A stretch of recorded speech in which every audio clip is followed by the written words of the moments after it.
that your price is now changing. You know what I mean? Who wants to hear that? I don't care who you are. You know, if I get a contractor, I want somebody to come to my house, look at my property, and if you give me a price over the phone, guess what? I'm gonna hold you to that price. Then, you know, you're gonna tell me, well, you know, I was doing it based on Google Map, and now that I'm here, you know, I see that there's more. You know what I'm gonna tell you? Get to stepping.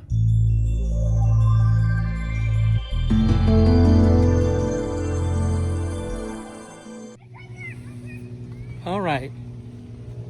Beautiful, beautiful centipede lawn. This one is mowed at a height of 375. It is fertilized and watered. I think it is 99.9% weed free. You know, nothing is 100% weed free, guys. Okay? Don't let anybody fool you. Yeah. Beautiful, beautiful grass, man. This one I love mowing. Pretty grass, you know. I love seeing the end result, man. I love it. Take something that's just shabby and just make it into a nice, lush, straight, gorgeous carpet. All right, let me stop. I'm telling you guys, I enjoy what I do, man. I love it. I love it. All right, let's keep it moving. Stay motivated, guys.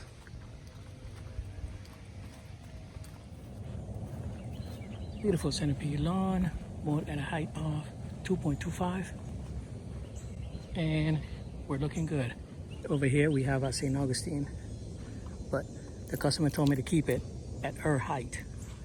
I used to keep it the same height as the neighbor, but she wants it her height. Oh well, you gotta do what you gotta do, right? All right, guys, get out there, get it done. It's hot, man. I'm sweating my butt off, but I gotta love it. When it's hot, the grass grows. Okay, 2 more for the road. This one is a beautiful centipede lawn, non-irrigated, non-fertilized, 0 weeds. Well, not 0, but you know. And this one was mowed at a height of 2.75, and this one as well. Now, the only difference is the backyards are mowed at 2 inches. Because again, customers want their backyards low so they can be able to see intruders like snakes and things like that. All right. Beautiful morning, guys. Loving it. Temperature is nice. But in a couple of hours, it's supposed to be 96 or 97. And let's not even talk about the heat index, right? All right. See you in the next. All right, guys, so we got the front finish, and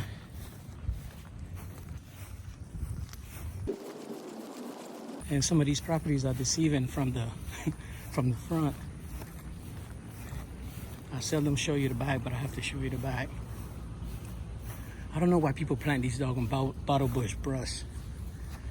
Ah, there you go. It's pretty big in the back. Now, the issue with a lot of these properties, guys, is that you can only use a 36 to push this big yard. So the issue that a lot of these properties have is that you got to find the right company to take care of your property. So just imagine, you look at the front and you say, man, you want to go ahead and bid that property, or you go on Google Map and you say you're going to bid that property.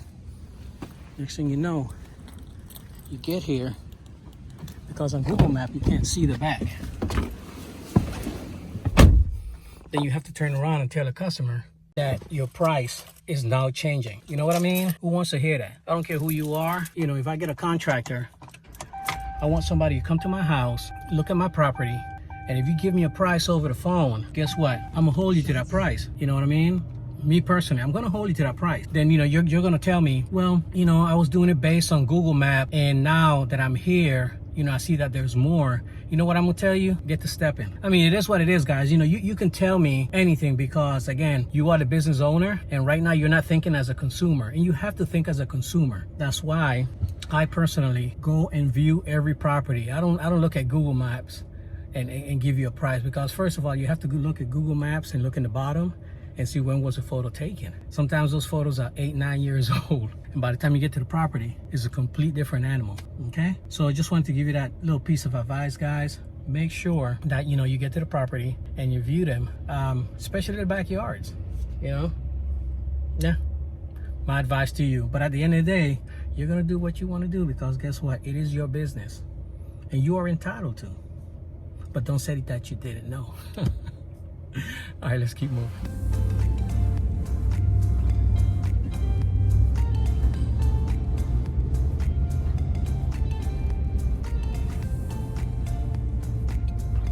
So these are my other two, and I did these yesterday. Like I said before, guys, we are scheduled maintenance. We're not one of those guys that drive around and you can call whenever you need us, or whenever you think that your property needs to be mowed. You know, just remember, guys, you have to have a schedule.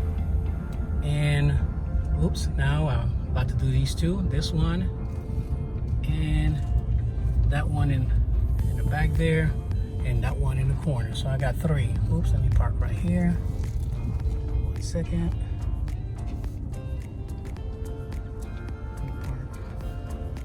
Bam, right here. Yeah. And again, guys, all my advice is because of what I do and my circumstances and my experience. Okay. So at the end of the day, you're gonna do what you're gonna do, because it is your business, your location, your business plan. Hopefully you have one, and so on and so forth. But we have a schedule, and once our schedule is full, it's full. I don't go above and beyond my schedule, because I have the experience that anything above and beyond, then it takes away from other customers, and it takes away from my quality, because I am trying to haul ass and get these properties done, because I want to get that schedule. So I know exactly how many properties I need to do per day. And I can do more, but I don't want to. I don't want to. Why? Because it's me and I don't feel like it. I have a certain amount of properties that I do. An average is in between 10 and 12. And I get off probably about 3:30-ish. And I start about 7:30-ish, sometimes earlier. And then, you know, like, you know, I edit my videos and put out my videos. Sometimes I just, you know, go home and chill, or, you know, I got family. I got a family. So I have that work balance deal going on. And I'm blessed that I'm to the point where I can do that. Again, I served 25.5 years in the military, guys, and I have several businesses. So, you know, lawn care is my passion. I love what I do when it comes to lawn care, but it's not my bread and butter. It is my additional sweet income, including YouTube.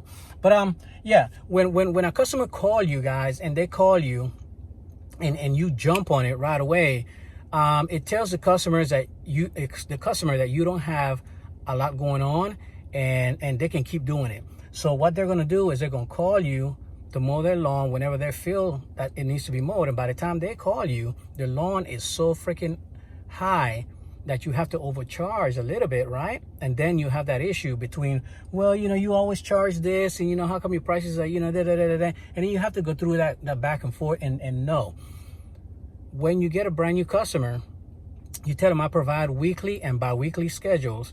And once my schedule is full, and you call me, I can only put you in a certain slot.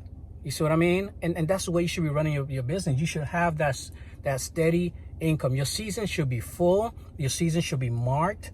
That's the way you get money coming in. Just going out there and waiting for the phone to ring is not the way you cut it. You know what I mean? You got to have a schedule, and little by little, yes, if you can put people in when your schedule is not full, that's fine. I mean, that's what it's all about. But every customer that you get, you have to let them know that you are a scheduled service company. This way, you have them every 2 weeks or every week. You know what I mean? And then you know, you take it from there. So yes, don't get your customers used to calling you whenever they feel like it. Because again, what's going to happen is they're going to call you once a month, once every 10 days. And that's not what you want, you know, because then you're spending more time trying to get that property back to the way it's supposed to be, and you're charging the same amount, and you're losing money, because time is money in our business. Time is money. So yeah, take it from me. That's the way you do it. All right, so I'm going to film this property right here, front and back. And I'm going to be using the 48-inch mower with a mulching kit on it. And the back, I'm going to be using a 36-inch mower. Because again, most of these properties here, guys, if they have a fence, you can't get in the back with a 48. That's why a lot of people ask me, how come I don't have a 52? And that's the main reason. 48 is a good one for what I do. It gets, I want to say, in between 85 to 90% of my properties, front and back. And then the 36 is for those, you know, additional little ones here and there. And then just like a handful for the 21-inch. And I'm kind of, you know, little by little getting rid of those. But again, who knows, right? Because sometimes, you know, the only time push mowing is really a hassle is during the summertime when it's real hot. But during the fall and spring, I have no time because, again, I have the time allotted. All right, let's get to mowing.